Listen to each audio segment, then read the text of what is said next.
jam wali mon bandiraɓe on calminama no fewi kala ɗum mbawɗo wonde mi salmini on e dental men ngal ɗo mbiyen YouTube kesam hesama on calminama no fewi kala ɗum mbawɗo wonde e dental men WhatsApp foof miɗe jogui ɗo hande application mo jimmi yewtande on holno neɗɗo dirtinirta dossier ji muɗum ko wayno vidéo ji muɗum walla photo ji walla ko nande hon mona heewi itta e dow téléphone he fawa e dow carte mémoire he par ce que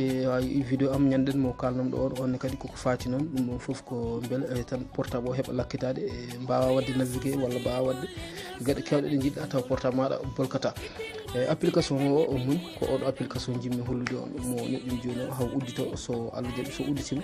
min hollu on holno neɗɗo waɗata ha waɗira gueɗe muɗum déplacé ko idi fouta foof mi artan hen kadi gongol mi holla on application o nan ɗo dow ɗo mun oɗo application joni noon ko wona ɗum ko sa naati nder application o jahata ko sa ari interface kono dani aɗa soynoɗo dow to carte gonɗo dow on ko carte interne ɗum woni carte téléphone o hoore muɗum nana waɗɗon 5,28 ɗum woni 5 giga par ce que ɗi gandi téléphone aji ɗi koye mumen ɗi gara wiya ko ɗi 8 giga walla ko ɗi kono 16 giga mais a tawat application ngaji garduɗen ɗi ene heeɓani place oɗo joni exemple portable joguimi ɗo oɗo ko 8 giga mais 5 giga heddi donc le 3 giga système o to o waɗimo application ngaji système ɗi walla mbiyan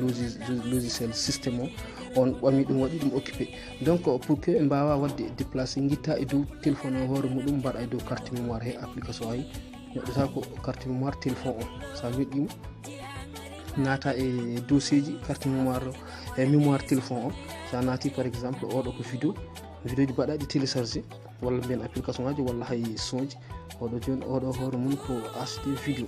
mi hollo on e yeru tan daali nani ko ɗum ko application mais en jaltana oɗo application garen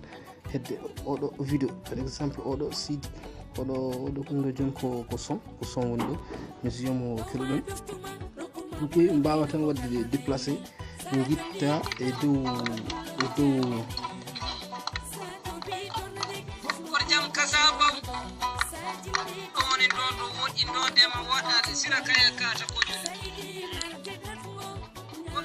voilà en jaltat ɗo so en jalti ɗo en tawi ko emone dow ɗum ɗon wonno ko mp3 so en jalti ɗo oɗo on woni audio oɗo siguroɗa nani audio o sa tiyiminani holluma ouvrir détaillé partager copier e ɗo mbaɗa plus oɗo sa waɗi plus tawa toon déplacé dow oɗo woni déplacé sa fi déplacé oɗo joni noon didol ngol diwata ɗo cowno ɗum kuɗol mum ɗo walla mbiyen bic ɗo ko carte téléphone o woni ɗo e ɗiɗo carte ɗiɗi nan less ɗo goto ko carte SD goɗɗon ko interne ñoƴƴa o sa ñoƴƴi o tan daare dow to diwat to 0 o a yiyan wonko ko wahil to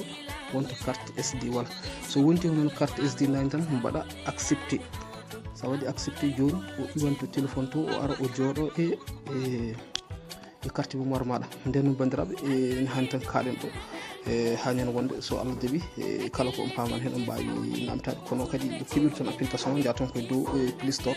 kono haɗata so on gari dow YouTube tan ma on taw toon lien o mbawon hen wadde téléchargé ɗo lien ɗo less vidéo ɗo tan ma on taw ɗon lien de téléchargement nden noon bandiraɓe on calminama no fewi ko ɗum ɗo won ko jinnon sifanaden on calminama no fewi merci nde mbaɗɗon cliqué e dow j'aime kadi mbaɗon abonné